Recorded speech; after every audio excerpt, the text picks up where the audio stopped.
Okay, estimated tax payments.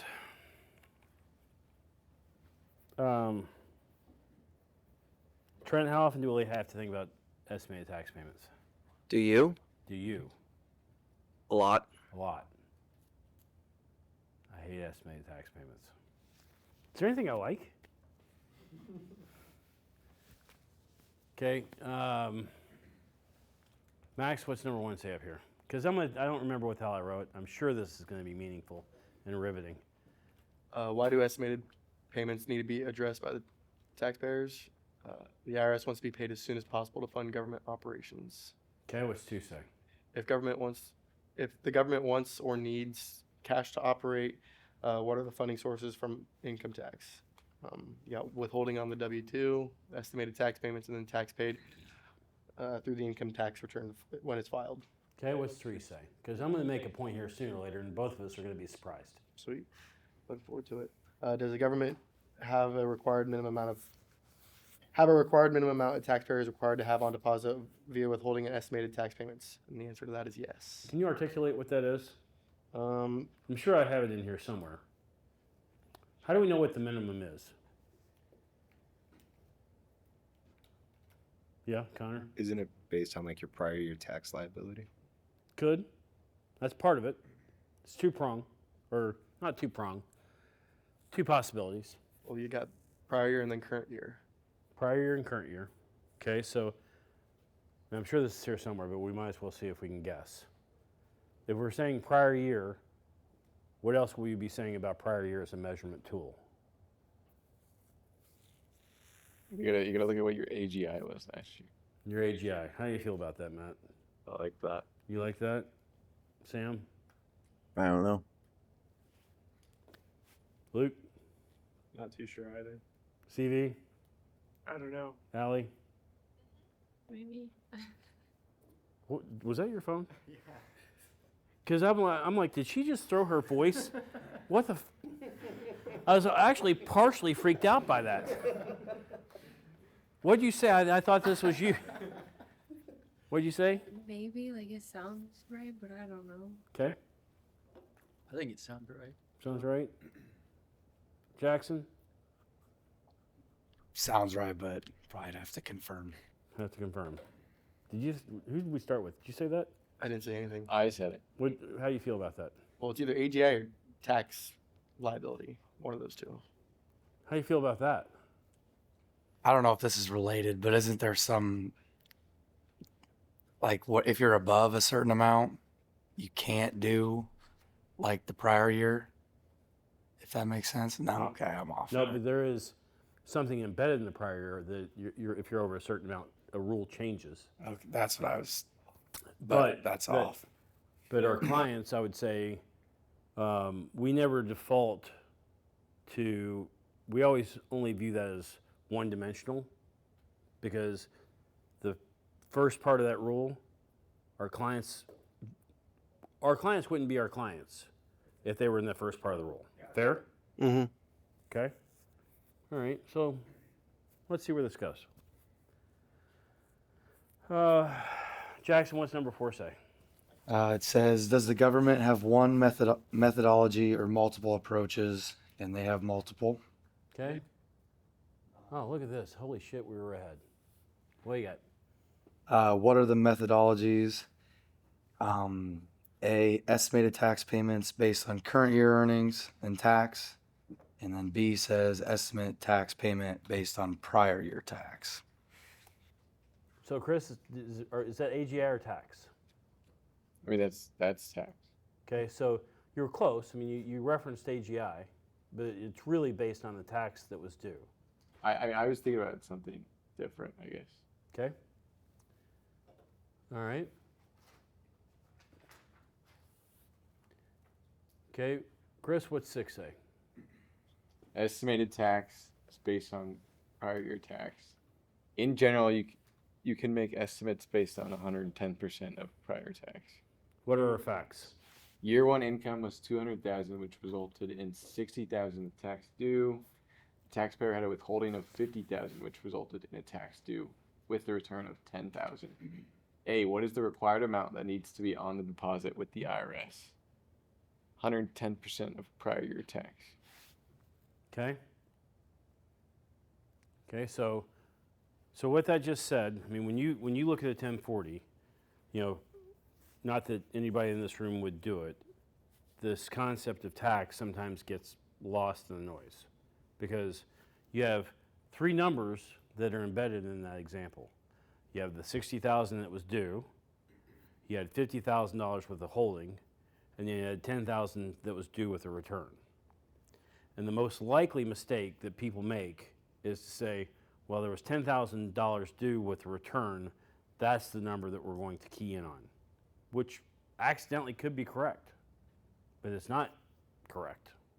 Could accidentally be, but that's not the right way to view it. So you have to look at, I had $200,000 of taxable income. I took that $200,000 times a 30% tax rate. That $200,000 times the tax rate resulted in $60,000 of tax.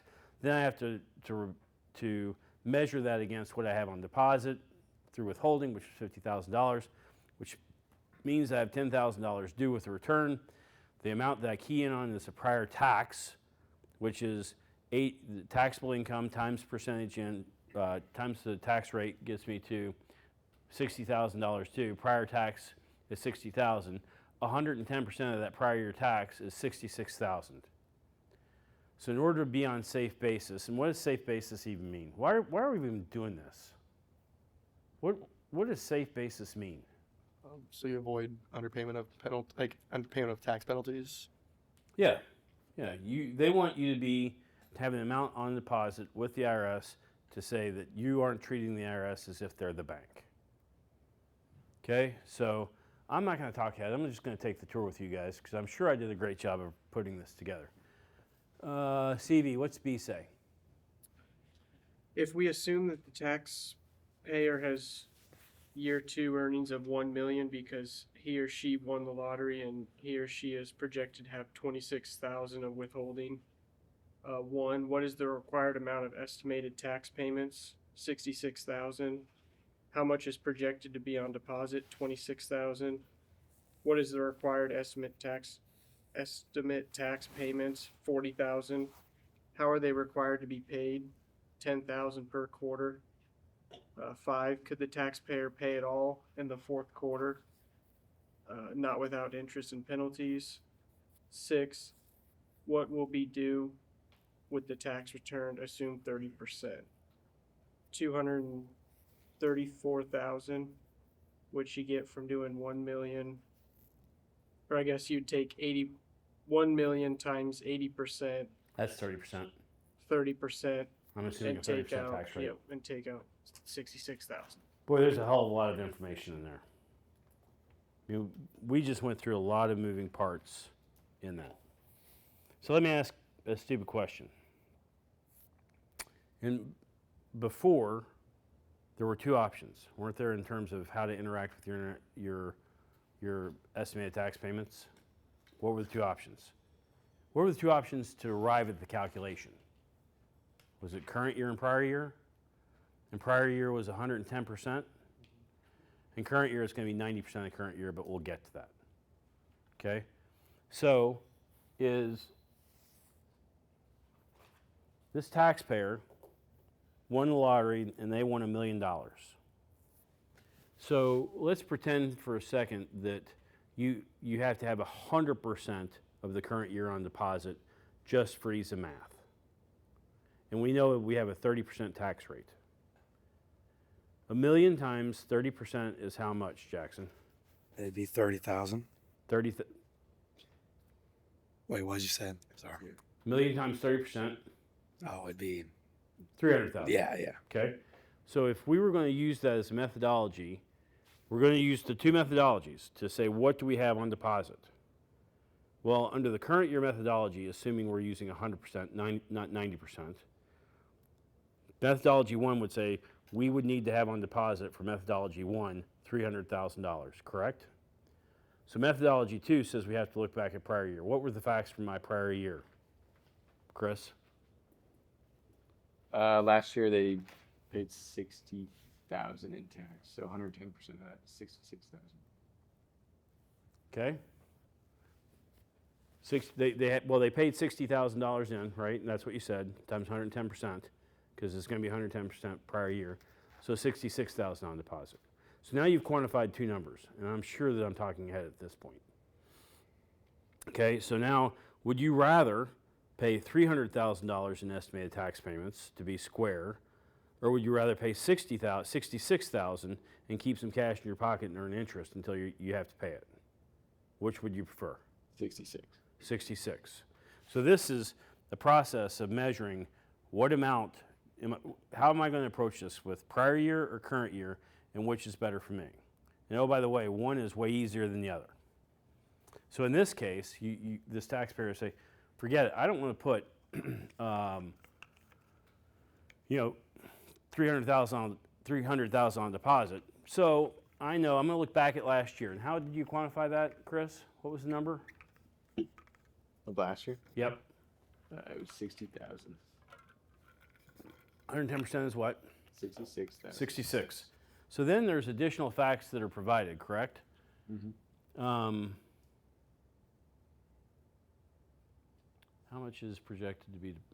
Oh, it says if we assume that the taxpayer has year two earnings of 100 or a million, he or she won the lottery, and he or she is projected to have $26,000 of withholding on deposit. Does withholding on deposit count towards the $66,000 calculation? It does, because what they care about, they don't care about whether you fund it through withholding. They don't care whether you fund it through estimated tax payments. What they care about is having $66,000 on deposit. That's what they care about. So in order to get to the right number for estimated tax purposes, you have to first quantify what's the global amount that has to be on deposit. 66,000. And I know it's 66,000 because I took prior year tax times 110% to get to that number. Then I say, well, wait a minute.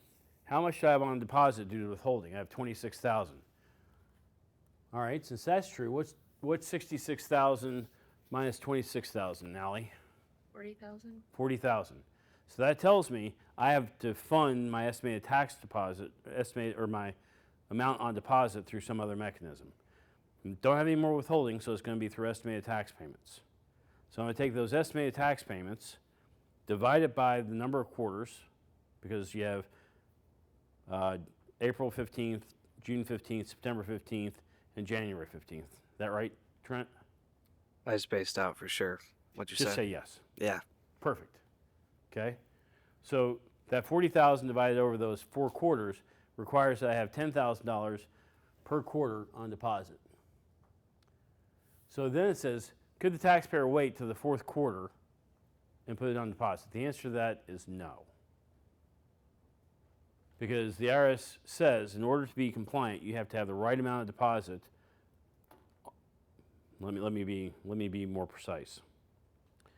When you choose to rely on the prior year tax as your benchmark in calculating what it should be on deposit with the IRS says fair enough, but you have to put on deposit an equal pro rata amount with the IRS to be whole. You can't defer it throughout the year. So the 26,000 that's coming in through withholding, they say you have to be made whole through $10,000 for each quarter. Otherwise, we're going to charge you on interest and penalties because you treated us like a bank. Is there an exception to that? Exception to what? To pro rata payments? It's called current year. If you're using, that's why I stopped myself and said, let me be more precise. Because on the current year, if you use the current year, well, how do you know what to be put on deposit? You don't know what your earnings are for a particular quarter. Which brings me to a point I said earlier, one's easier than the other. Using last year's amount as a benchmark is science. It's just math. What was last year's tax? 60,000. What's 110% of 60,000 or 110% of 60,000? 66,000. What do I have on deposit projected through withholding? 26,000. $40,000 estimated tax payment for the rest of the year. And every quarter, you don't have to think about it. You just send in your $10,000 deposit because it's science. And if you win, and this is going to be in here somewhere, you win a huge lottery or something along those lines, nobody cares because you put in $66,000 on deposit and you met the required standard of what they want on deposit to remain on safe basis. But if you use current year, then it's like, I don't know. Because if you have your W-2 earnings in quarters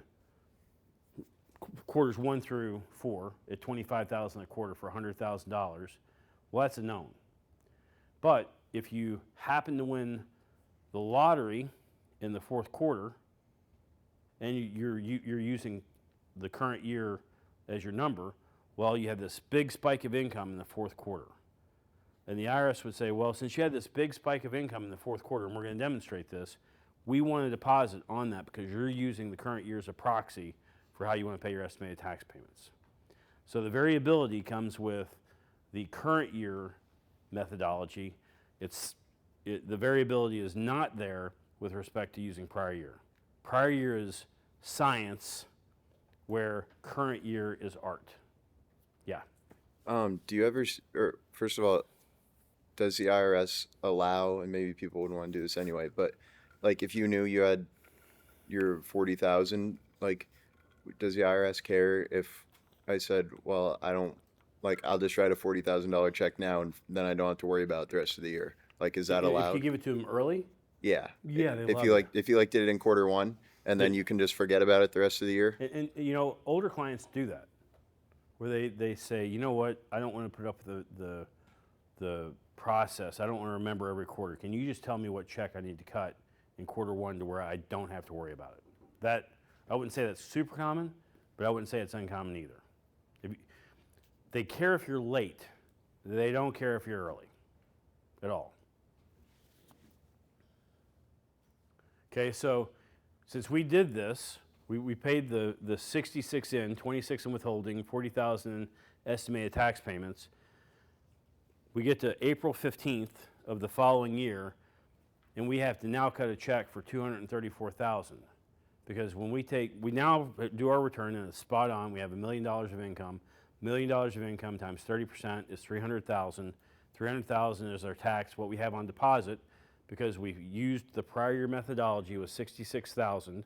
66,000 less than 300 gets me to 234. Now I have to write a check for 234,000 to the IRS. But writing that check to the IRS has no interest and penalties on that because we met the standard of using the prior year amount as a proxy for what would keep us safe.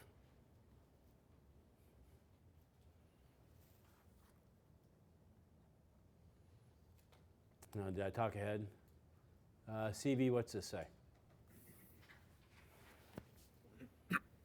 Estimated tax based on current year earnings. In general, you have to have or deposit with the IRS on amount equal to 90% of the tax on the income earned by quarter. Facts: if the year one income was 1 million due to lottery winnings and the prior year tax was 300,000, if we utilized 110% of prior year's tax for estimates, it would require 330,000 to be the estimated tax payments for year two. However, the taxpayer expects to get 20,000 per quarter in qualified dividends taxed at 20%. Okay, so let's stop there for 1 second. So let's all just agree on what the fact pattern is. You have a taxpayer that won $1 million in a lottery in year one. And that lottery in year one says they did the calculation and now they have $300,000 that was due with that return. The same way that we had before in our fact pattern. So now we have two options or two methodologies that we can choose. We can choose 110% of the prior year. So let's go down that path. 300,000 times 110% is 333,000. Right, CV? It is.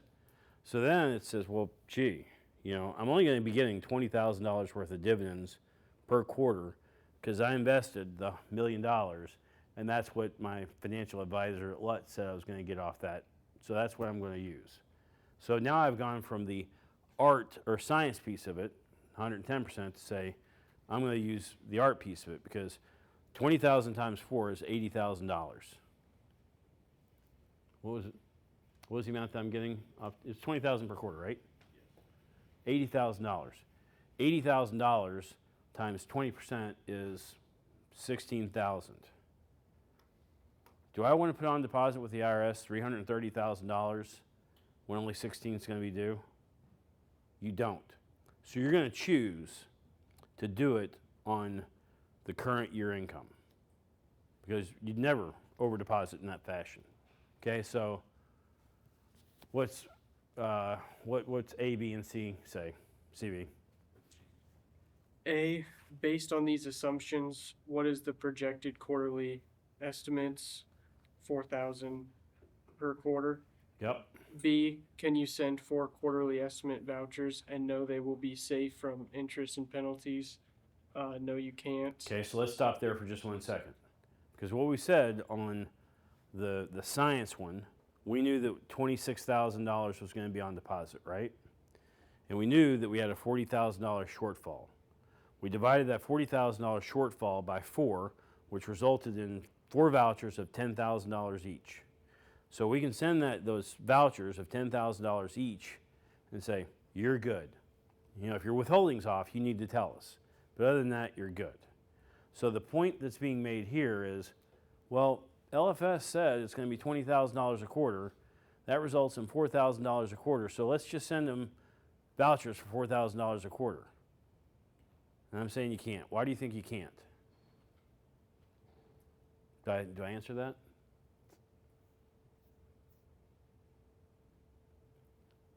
Well, read C. I do kind of answer it. C, do you have to examine each quarter's earned income to make a determination of the quarterly tax due? Yes. D, if you assume 20% rate for qualified dividends, capital gains, and 30% tax for ordinary income.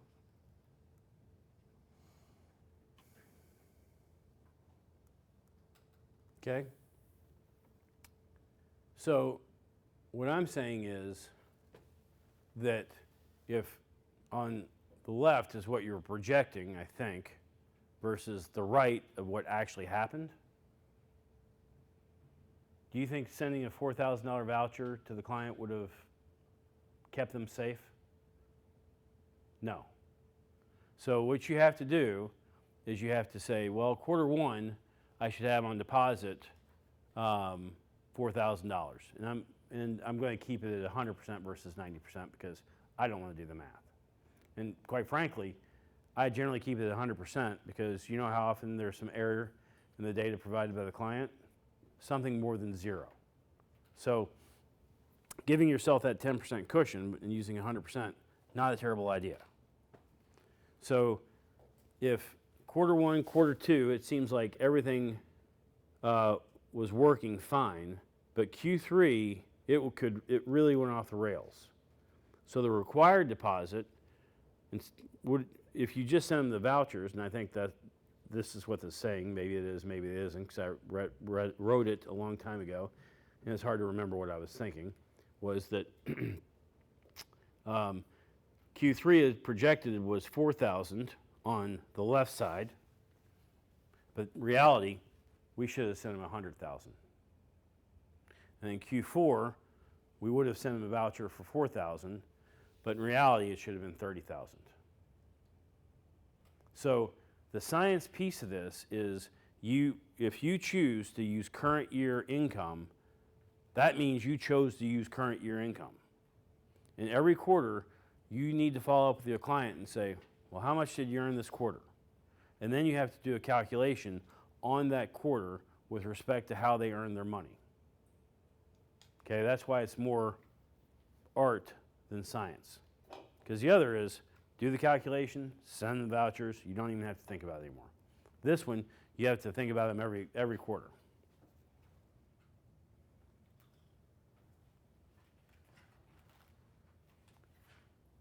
CV, who you want to call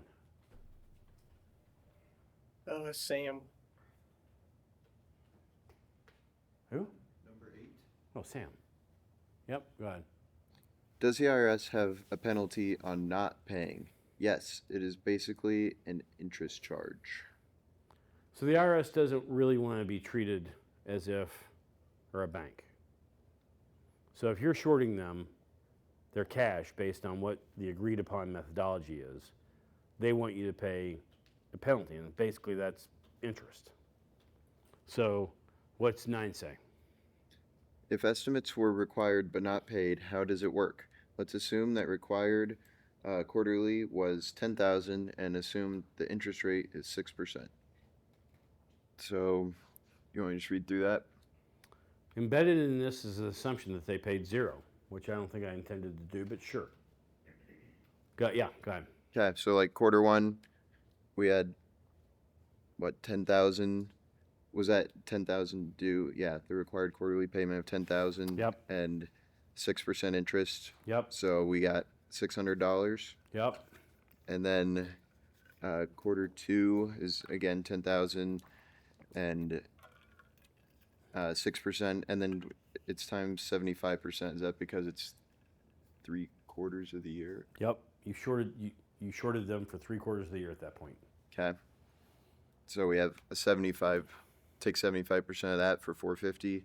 Third quarter is our 600 again, and then 50% of the year for 300. And then the fourth quarter, we take 25% of that 600 for 150. And so in total, it's 1,500 in penalties for the year. Note, this calculation is done on Form 2210 for individuals and trusts. The above calculation is for illustrative purposes to convey the concept that the First quarter. the first quarter shortfall has a larger penalty than the fourth quarter. Please see Form 2210. You know, when I deal with clients and I'm uncertain as to what their facts are, or I'm uncertain as to what's going on, the best thing you can do is disclaim. That's a disclaimer. That means I didn't really do the work. I didn't want to do the work. This is just introducing the concept that each quarter is going to have a reduced amount of penalty associated with it because of the reduced time the IRS is shorted by quarter. Sam, who you want to call on? Connor M. Number 10. If $40,000 was required to be made as estimates and a taxpayer were able to have additional federal withholdings on the December 31st paycheck, last paycheck, would there still be a penalty? No. Estimates are recorded as paid for penalty purposes. Withholding is deemed to be paid into the IRS ratably over the year regardless of timing. So this is kind of a useful tool. So what this is saying is, if you as an individual taxpayer get a 1040 ES, That sounds right. 1040 ES, which is your 1040 estimated tax payment form, and you send them a check on December 31st for $40,000, and they magically get it on December 31st, how much does the IRS have in deposit? Max? What was it, 10,000? 40? 40,000? Got it. How much? 40. Okay? If Lutz, Max, says, we'll withhold $40,000 and it magically gets to the IRS on the last day of your December 31st, how much does the IRS have on deposit? 40. What day did they receive it in both scenarios? 12/31. 12/31. Okay, so the IRS has the same amount of money on the same day, does it not? Okay, so what this is saying is, if that comes in on a 1040 estimated tax voucher, the IRS says, aha, this was received on the last day of the year. You screwed me around. We're going to give you an interest and penalty. But if it comes in on a W-2, withheld on the last day of the year, they go, oh, thank you. We've received those dollars ratably over the full year. So the trick that you can play and planning that you can play is that if a taxpayer is coming up short, you sense they're coming up short on their estimates, and there's enough time to react, you can ask them, do they have enough room in their budget or cash flow that they can change their withholding to backload where we have an error? I've used W-2 withholding to eliminate penalties by saying, we're going to ramp up your withholding, even though the IRS is receiving this later in the year, They aren't going to know. They aren't going to care. They're going to treat this as being ratably received throughout the year, and this will, at minimum, minimize your estimated tax payment on some level. So the point of this is recognizing that withholding an estimated tax penalty for estimated tax payments for penalty purposes are two different things.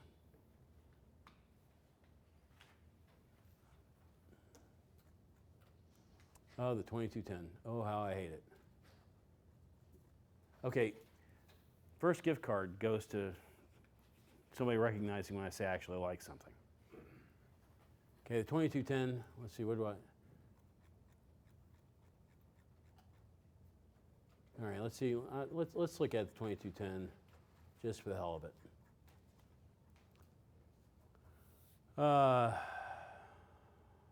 I don't know much about the 2210 anymore. Page 1 is the required annual amount. Page 2, I gotta remember how this works. What's page 2, Trent? No idea. You should be in the guts of this, Sonny.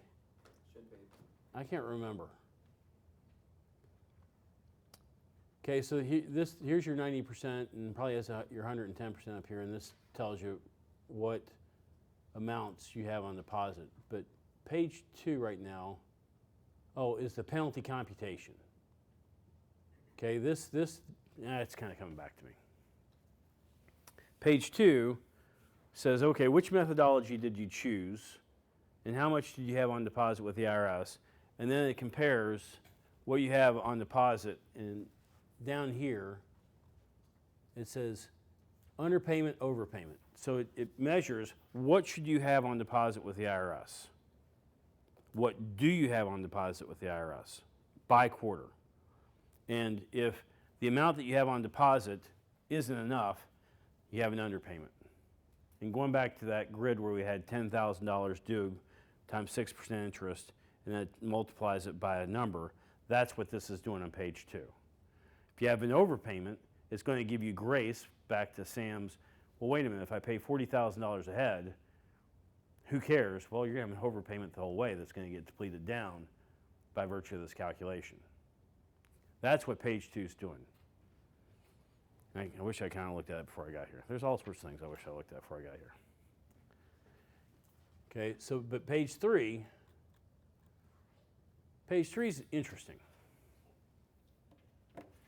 Okay, so the system, let's go back up a couple pages.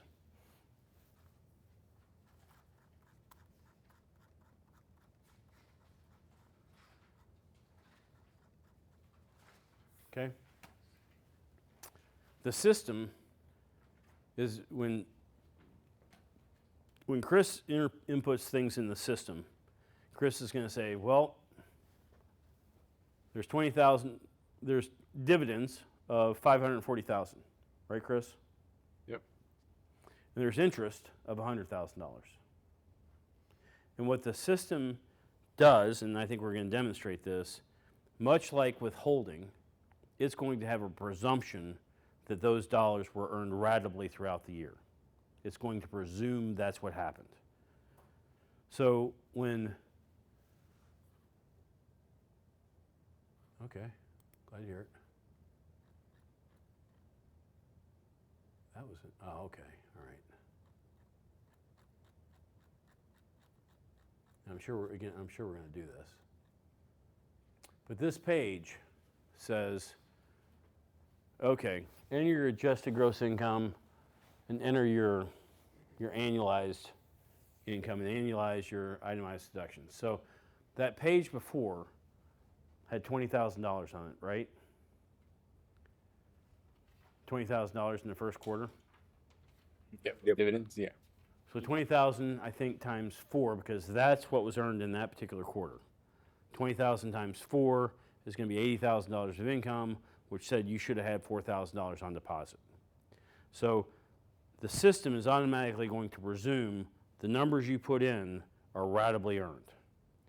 There's input section, and I see the man, because I have no idea where this is. Max, do you ever want to talk to me about computers? No. No. But I can tell you what the concept is. You see the man and say, where do I enter the information to show in quarter one only 20,000 was earned, so it can calculate out. And actually, I think you have to calculate it out yourself and input it, I think. Is that right? I've actually only done that for C Corps, and we pretty much just did, all right, this is approximately how much they earned first quarter, second quarter, third quarter, fourth quarter. I don't think I've done it on an individual return yet. It's you have to like input the AGI or estimated AGI at that. But you have to do it in total, don't you, somehow or something? I can't remember. From what I remember, it was just The $20,000 number? Or the $80,000? yeah, it'd be like 20,000 less your potential deductions. Yes. Okay. I wish I was better at this. I swear I do. Yeah, I'm going to stick with yes, but I think that's and then I think it's by quarter it's a total. I don't know. I think it like cumulative. yeah. So you have to use those numbers and put it in the specific quarter. Because again, when the input was put in, it presumes all those dollars were earned ratably. So the 540,000, it would think that 120,000 or whatever the number is, 106,000 was put in ratably throughout the year. We're really only earned 20 in the first quarter. And it's going to want to charge you a penalty based on 106,000 in quarter one versus 20. So this is called annualization of income. And somehow I think we're going to be talking about that.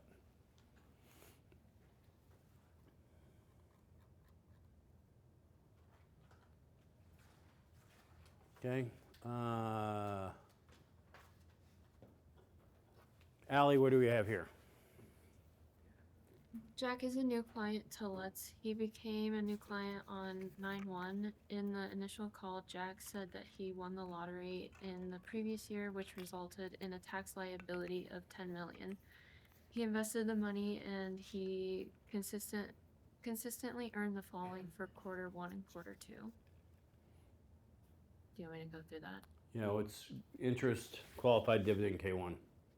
For quarter one, interest is 200,000, qualified dividend is 300,000, and then K1 is 500,000. Okay. And what's below that? Jack has 540,000 on deposit for estimates. In his initial call, Jack said that quarter three was going to be exactly the same as quarter one and quarter two. Let's advise him to make a 270,000 quarter three payment. Jack called and said one of his businesses sold an asset and wants to be sure that the quarter three estimate was not affected. He owns 99.99% of the business, and he sent the following balance sheet: PP&E of $3 million, accumulated depreciation of 500,000 for a total of 2.5 mil, debt of 3 million, equity 0. Question: what should Jack's quarter three estimate be?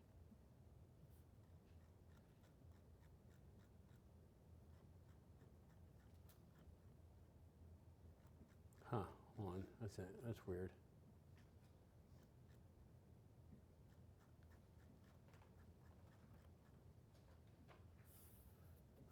Huh.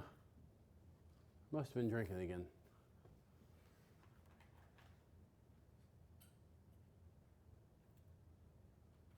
Either that or I did this as a trap, which is possibly true. Do you have enough information to make that determination?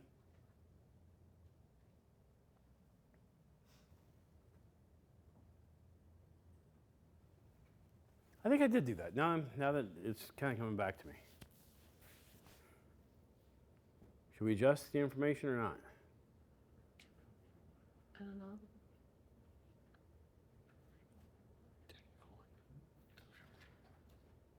Did you answer Allie and I just miss it? I said I don't know. Oh, okay.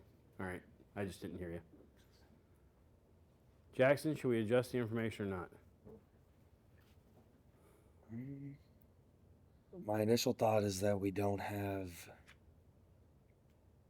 I'm not sure we can we calculate his gain on that sale, which is what we would use to adjust it. 100%. Okay. Because at the end of the day, my point in this slide, on some level, is clients are going to call and give you incomplete information all the time. And Sam, what do we have to do? Diagnose. And what I mean, you have to know something. You have to know where the boundaries are in order to be able to diagnose. And when I looked at this, I'm like, I had to be drinking.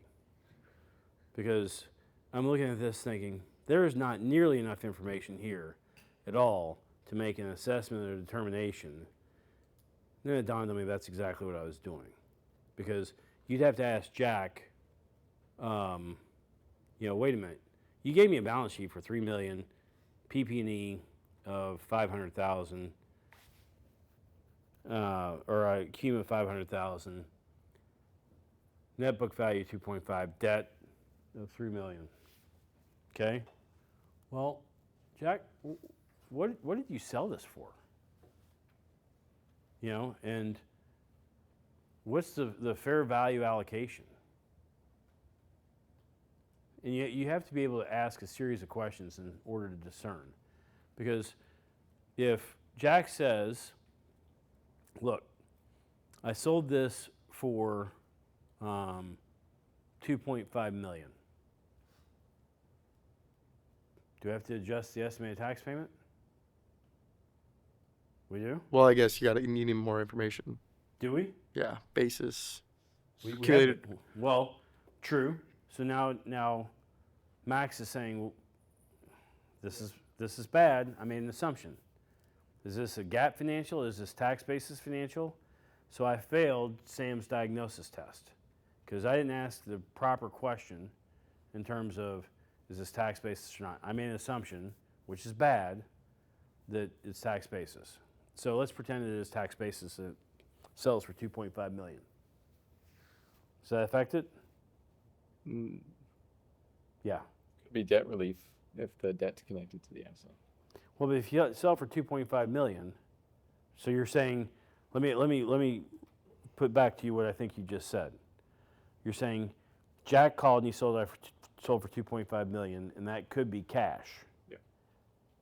So did they assume the debt? I think is your question. Yeah. Allie, how do you feel about that follow-up question? Debt. That relief? Debt relief. But did it occur or not? Yeah, because I guess that's like part of your proceeds definition. It would be. So what Jack is saying, or Chris, excuse me, is that on top of $2.5 million, I'm doing no gain or loss. Now you guys are playing tricks back on me because I'm not asking enough questions. Is that, well, somebody calls back to my $8 versus 10, or 8,000 versus 10 the other day. Debt relief's part of it. So now you're playing the trick back on me that I was playing on you, which is good. So 2.5 of cash plus debt relief. Sam, are we in the pursuit of diagnosing? We are. Actually, you just aggravated me because I was stupid and you were smart. Oh, shit, we're out of the small gift cards. It's bigger. Yeah. Okay, so it really is. Actually, I'm very pleased with what just happened because I was stupid 3 times and you guys were smart 3 times. Because at the end of the day, Max said, well, wait a minute. It could be a gap financial, right? Could be on tax basis. I sell it's 2.5 and I answer his question. And then you say, well, wait a minute. What about debt relief? That is really taking the things that we're looking at over the past couple of days and wrapping it up in a completely different context. Proceeds, debt relief, and all those things have nothing to do with estimating tax payments until you have to, Sam, diagnose, because now somebody's calling, said we're selling something, and you're taking those individual pieces to assess the tax consequence to this, And the only way you're going to know how to adjust the estimated tax payment that's here is by diagnosing the tax consequence of that sale. Correct? Actually, I'm kind of happy about that. I think I said I'm happy. Doesn't count. I caught it. It might count. I got to